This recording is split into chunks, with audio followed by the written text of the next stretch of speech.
O'Reilly. You need parts? O'Reilly Auto Parts has parts. Need them fast? We've got fast. No matter what you need, we have thousands of professional parts people doing their part to make sure you have it. Product availability. Just one part that makes O'Reilly stand apart. The professional parts people. O'Reilly Auto Parts. For all you elk hunters out there, chasing turkeys is basically the same thing. I know the reaction you just gave me, but don't knock it till you try it, and don't try it without OnX. The Hunt app will not only help you find new areas on public ground, but I use it to find out landowner info to get permission on private ground that I see birds on as well. OnX Hunt has a special offer for you. Use code CAL to receive 20% off your membership at onxmaps.com/hunt and find more birds this spring.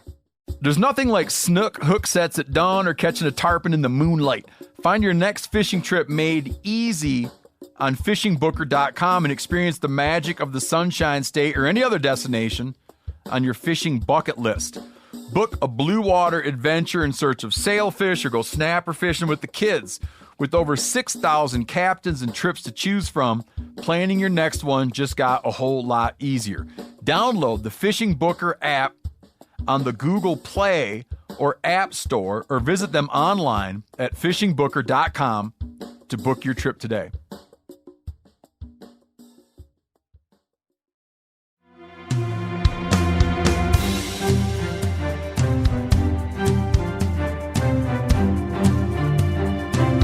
From Meat Eater's World News Headquarters in Bozeman, Montana, this is Cal's Week in Review with Ryan Cal Callahan.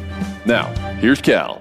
A giant extinct bristleworm with snapping jaws has just been identified. The previously unknown creature was identified recently by a scientific team from the University of Bristol, Lund University in Sweden, and the Royal Ontario Museum.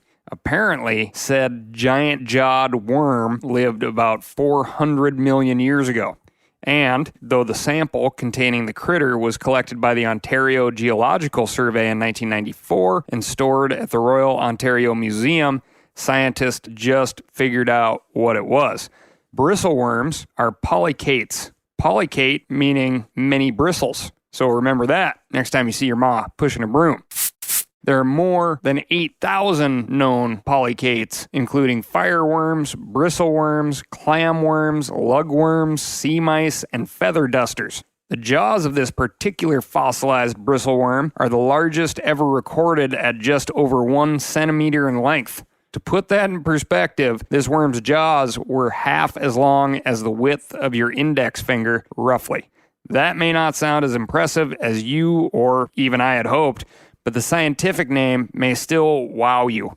This newly identified species has been named Websteropion armstrongi.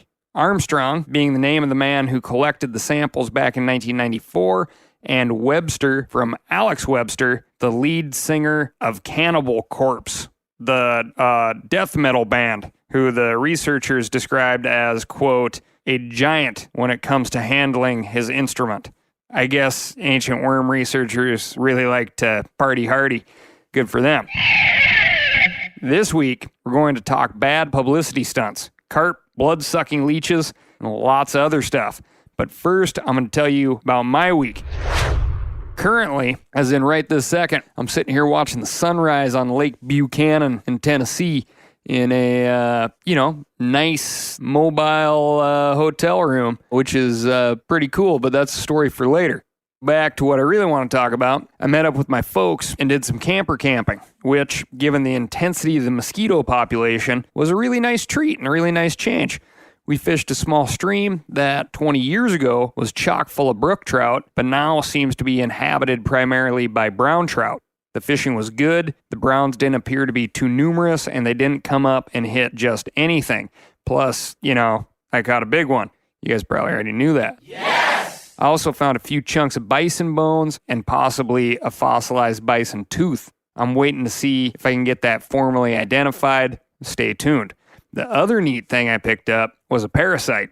While wading the stream, a bloodsucker, also known as a leech, attached itself to me.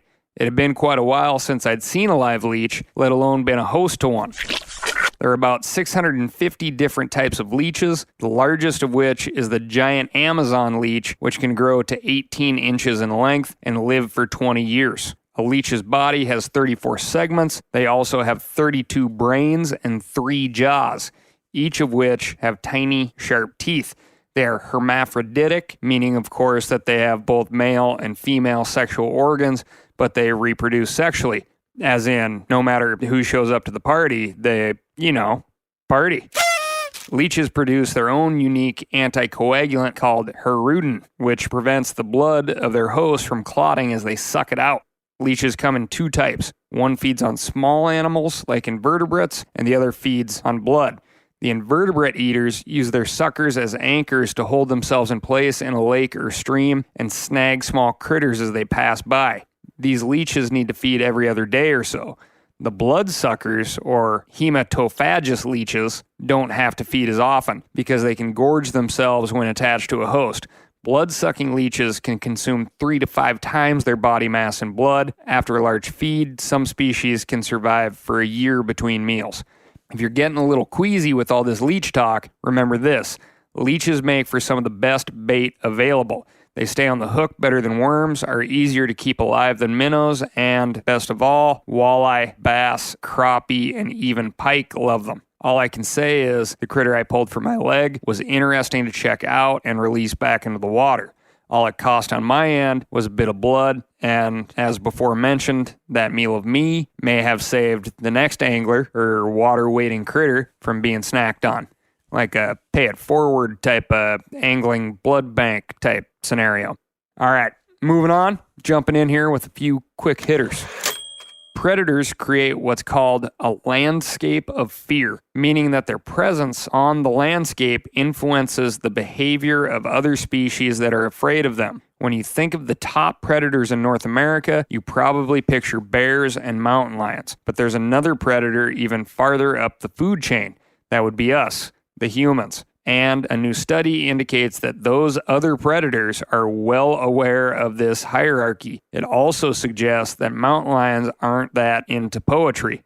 A team of researchers from the University of Santa Cruz set up speakers in the mountains. These speakers played soothing human voices, reading poetry at regular intervals. Large cats avoided the area when human voices were playing, while medium-sized carnivores like bobcats, skunks, and opossums became more nocturnal or fed less often. Mice and rats, on the other hand, took advantage of the lack of predators and started foraging more boldly. So, when you're out hiking with someone and having yourself a friendly chat, even a chat that is intended to soothe or maybe even seduce human ears, no matter how soothing or seductive you think you may be, just know that you're creating a landscape of fear for any predators who may live in the area. Hello. Also kind of says something about the residents of Santa Cruz. Those large carnivores have good reason to fear us. Case in point, a Michigan man shot and killed a gator last week. The guy was out collecting minnows for bait when he turned around to see a 6-foot gator hissing at him, so he shot it. This wouldn't be all that noteworthy unless you were paying attention to the state that I mentioned, Michigan. Not exactly what you'd call traditional gator country. Local deputies determined that the animal had escaped from a neighboring property where they also found emus, tortoises, rattlesnakes, and a couple more gators. Turns out that this is illegal activity in that part of Michigan where there are no statutes about keeping alligators. In case you're thinking this is random, one-off event, think again. This was the 10th incidence of loose alligators being killed or captured in the Midwest in the past month. Yankees be warned, gator precautions don't end at the Mason-Dixon line anymore. Also, keep your eyes peeled if you're in the Orange County, North Carolina area. An elusive 5-foot-tall, 100-pound emu is on the loose and has evaded authorities for over 3 weeks. Emus are the highly resilient, flightless birds of Australian origin. They can reach 6 foot in height, run over 30 miles an hour, and go several days without food or water. Another interesting fact about emus is that Aboriginals have been making calls and calling them in for tens of thousands of years. So, maybe these North Carolina turkey and duck callers need to get in this game. Be the first kid on your block to call in a 100-pound turkey. Not too far from Australia, you'll find a place called New Zealand, an island nation of beauty and romance, and this year it seems to be extra heavy on the romance front, for parakeets anyway. The orange-fronted parakeet was thought to be extinct until they were rediscovered 25 years ago. That's what we refer to as a Lazarus species around here. Due to huge abundance of beach seeds this season, the birds are so flush in food that mating pairs are producing up to 5 clutches of eggs instead of the usual 1 or 2. This is a concern I have about traveling to New Zealand, the general fecundity of the place. I have at least one buddy who came back from a vacation there pregnant, and this story just reinforces my suspicion. O'Reilly Auto Parts are in the business of keeping your car on the road. O'Reilly Auto Parts offer friendly, helpful service and the parts knowledge you need for all your maintenance and repairs. I don't know if you stopped in at an O'Reilly lately, but I use one because we have one right not too far from my house. People there are super helpful. I don't care if I'm getting boat batteries, car parts, whatever. Love those guys. They got thousands of parts and accessories in stock, either in-store or online, so you don't have to worry if you're in a jam. The team at O'Reilly Auto Parts can test your battery for free, in or out of your car. If it needs to be replaced, they'll help you find just the right battery for your vehicle. If you need your windshield wipers replaced, a brake light fixed, quick service, they'll help you find the right part or point you to the nearest local repair shop for help. Whether you are a car aficionado or an auto novice, you will find the employees at O'Reilly Auto Parts to be knowledgeable, helpful, and best of all, friendly. The professional parts people at O'Reilly Auto Parts are your one-stop shop for all things do-it-yourself auto. You can find what you need in-store or online. Stop by O'Reilly Auto Parts today or visit us at O'ReillyAuto.com/meat-eater. That's O'ReillyAuto.com/meat-eater. For all you elk hunters out there, chasing turkeys is basically the same thing. I know the reaction you just gave me, but don't knock it till you try it, and don't try it without OnX. The Hunt app will not only help you find new areas on public ground, but I use it to find out landowner info to get permission on private ground that I see birds on as well. OnX Hunt has a special offer for you. Use code CAL to receive 20% off your membership at onxmaps.com/hunt and find more birds this spring. Now, a lot of you guys are familiar with the old hunting tradition of eating, some organ, the heart or a chunk of liver off the first animal you kill. I had that when I was a little kid, and it was a big deal. Organ meats were always prized by frontier people who knew the importance of getting a lot of different minerals and nutrients. And as often is the case, those guys were onto something, because organs are among the most nutrient-rich foods on the planet. And you can get the same benefits your ancestors craved via convenient daily capsules from Heart and Soil, made exclusively from regeneratively raised, grass-fed, and finished cattle. Heart and Soil's unique freeze-drying process means all those important nutrients are trapped in, ensuring you experience every one of the benefits of nature's superfood in a clean, convenient, taste-free capsule. Find out more at heartandsoil.co, and make sure to use code MeatEater for 10% off your purchase. That's heartandsoil.co. Use the code MeatEater. Moving on to our stupid stunts with wildlife desk. Over in foggy London town, 2 men apparently attempting to protest veganism were convicted of disorderly conduct for publicly eating whole, as in the hide and fur were still attached, raw squirrels. This display took place in front of a vegan food shop located in an outdoor market in London's Soho district. The pair of so-called protesters were found guilty of disorderly behavior, likely to cause harassment, alarm, or distress. One of the protesters wore a shirt that read, "Veganism equals malnutrition," while he attempted to chew through a raw squirrel. So now you know that happened. That's not the only publicity stunt gone bad recently. Last week, Busch Beer announced that they'd be erecting a one-day-only pop-up bar in Mark Twain National Forest. Busch said that anyone who found the bar would be awarded with beer and merch, and that one lucky hiker would win a lifetime supply of Busch Light. Great idea, terrible execution. Busch only planned for a few hundred fans to show up. but got a few thousand instead. Complaints started brewing on social media almost immediately. Attendees reported that the free merch was gone within 30 minutes. Every hiker only got a single beer, temps topped 100 degrees, and the trailhead got so crowded that droves of people were turned away. One Facebook commentator complained, I left my vacation a day early and drove 14 hours overnight for no merch and warm beer. Another said, On the trek back, I got heat exhaustion and had to be taken to my car. Was it worth it? No. Many were quick to declare the Busch pop-up as the beer brand's very own #Firefest. Not all was lost, though. Busch promised to plant thousands of trees and donate thousands of dollars to the National Forest Foundation. Cheers to them for bringing beer to the conservation table, even if it was warm and there weren't enough of them. Sticking with bad ideas on public lands, Buffalo and Yellowstone are offering free rides this month. That's a horrible joke, but true in a way.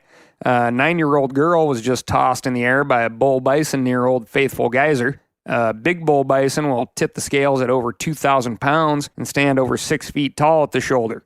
Bison can sprint at speeds up to 30 miles an hour and have repeatedly demonstrated their irritable dispositions. Over the years, numerous rental cars and an unfortunate number of tourists have learned this the hard way in Yellowstone. These incidents are usually preventable and almost always precipitated by people either getting way too close or not yielding to bison when they approach. In this most recent case, witnesses at the scene estimate 50 people were surrounding the bison before it charged, and that some of the crowd were within 5 to 10 feet of the bull for 10 minutes or more. I've also read multiple reports of people trying to pet the bison. Once again, it seems folks coming to Yellowstone are confusing national parks with theme parks, where the rides stay on tracks and the animals are designed to thrill, not kill. The Park Service recommends that visitors to Yellowstone stay at least 25 yards away from large animals such as bison, elk, bighorn sheep, and deer. Here's my public service announcement, or PSA, as we call it in the biz. 25 yards isn't nearly far enough. To reiterate, a 2,000-pound buffalo can sprint up to 30 miles an hour. Grizzly bears can hit 60 miles an hour, and the recommended do not cross distance is 100 yards. Again, way too close in my opinion. Even though we're talking about a park situation where these animals have lost some of their wild, that doesn't make them domesticated or automated for that matter, and they have every right to defend their personal space. I'm not celebrating little girls being thrown in the air by bison or hikers getting mauled by bears, but when these things happen, a part of me raises an eyebrow and thinks, hey, at least they still got it. All right, moving on, but keeping on the Montana subject line.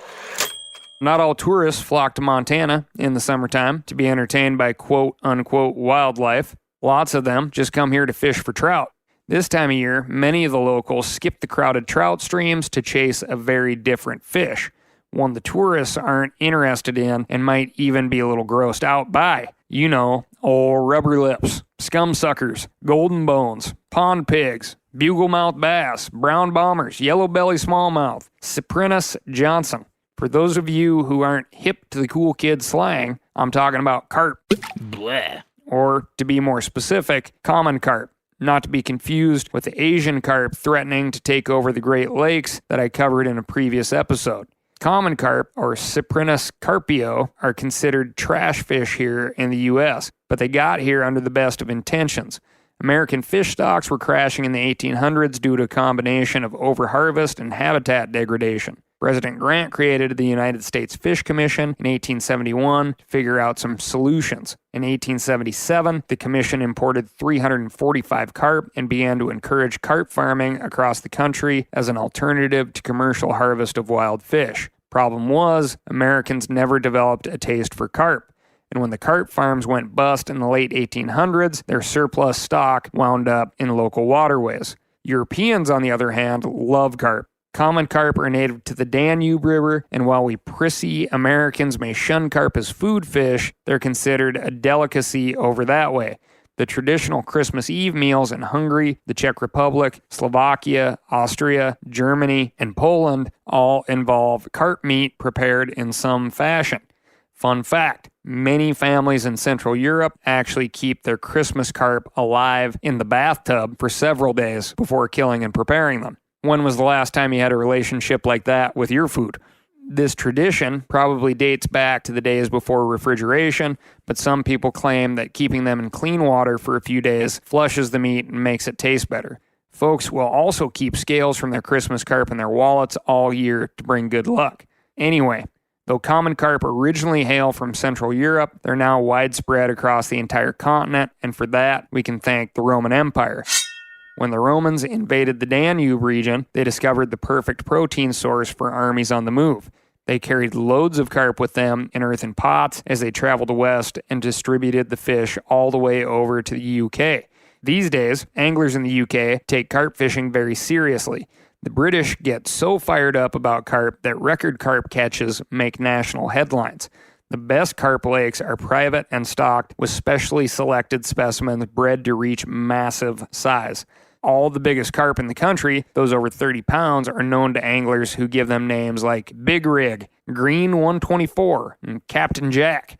These fish are caught repeatedly and reweighed in heated attempts to best the national record that currently stands at 68 pounds 1 ounce. That fish, named the Parrot, was caught again a couple months later and only weighed 64 pounds 14 ounces.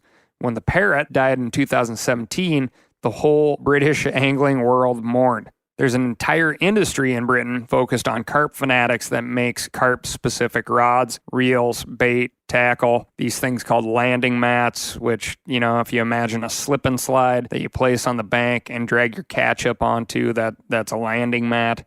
They even make carp fishing tents so you can, set a few lines out, stretch out in comfort while you wait for that bell to ring. No matter what the weather, you're going to be carp fishing.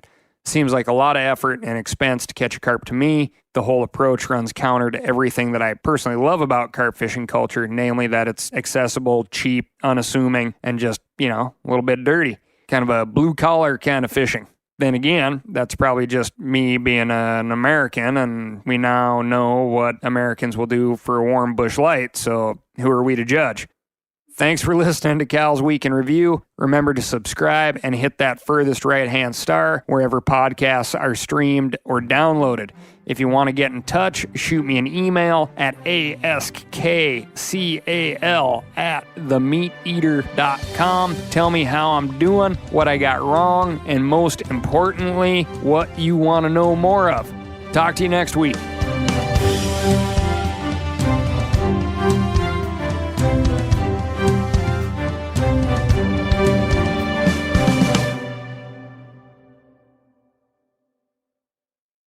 Hey, I just sat down with the owners and operators of Maui Nui Venison. They're on a mission to balance axis deer populations on Maui while giving back to the community and run a totally sustainable operation. For folks like me who want to get your own meat but aren't always successful, you can become a snack subscriber, get some axis deer sticks sent right to your door. Visit MauiNuiVenison.com. That's MAUINUI. venison.com and use promo code CAL for 20% off your first order. Outdoor adventure won't wait for engine problems. Things like hard starts, rough performance, and lost fuel economy are often caused by fuel gum and varnish buildup. Seafoam can help your engine run better and last longer. Simply pour a can in your gas tank. Hunters and anglers rely on Seafoam to keep their engines running the way it should the entire season. Pick up a can of Seafoam today at your local auto parts store or visit seafoamworks.com to learn more. That's seafoamworks.com to learn more.